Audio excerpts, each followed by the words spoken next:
कोकणच्या विकासाचा महत्त्वाचा केंद्रबिंदू येत्या रविवारी जवळपास निश्चित होणार आहे. तुम्ही विचाराल तो कोणता? तर रत्नागिरी शहरातील जवळ असलेल्या विमानतळाच्या संदर्भातली अत्यंत एक प्रवाशांच्या दृष्टीने, उद्योजकांच्या दृष्टीने आणि कोकणवासियांच्या दृष्टीने अतिशय महत्त्वाची रविवारी एक घडामोड घडणार आहे.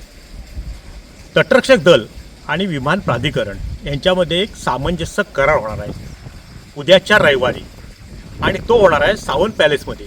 पण आपण आता जिथे उभे आहोत त्या ह्या विमानतळाच्या टर्मिनल बिल्डिंगच्या समोर उभे आहोत.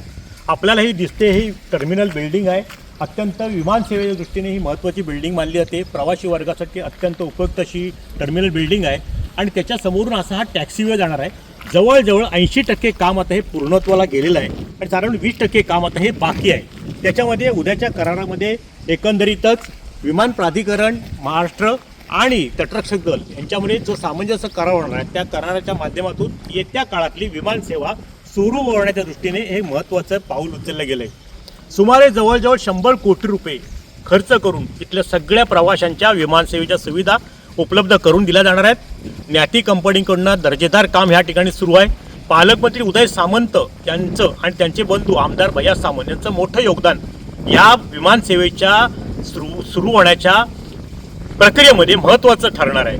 आणि त्या दृष्टीने उद्याचा करार हा सामंजस्य करार रत्नागिरीच्या विमानसेवेच्या दृष्टीने, प्रवाशांच्या आणि उद्योगाच्या दृष्टीने अतिशय महत्त्वाचा ठरणार आहे. आणि त्यामुळे आता उद्योजकांची दालनं या कोकण, मुंबई, कोकण, गोवा हे जवळ येणार आहे आणि त्या दृष्टीने या विमानसेवेचा येत्या काळातला लाभ प्रवाशांना, पर्यटकांना मोठ्या प्रमाणात सुरू झाला तर रत्नागिरी शहराची आर्थिक स्थिती सुद्धा उंचावणार आहे. एकंदरीतच काय की उद्याच्या रविवारी होणारा सामंजस्य करार भविष्यातल्या विमानसेवेची कुठंतरी आता तो पाया रचला जाणार एवढं मात्र नक्की.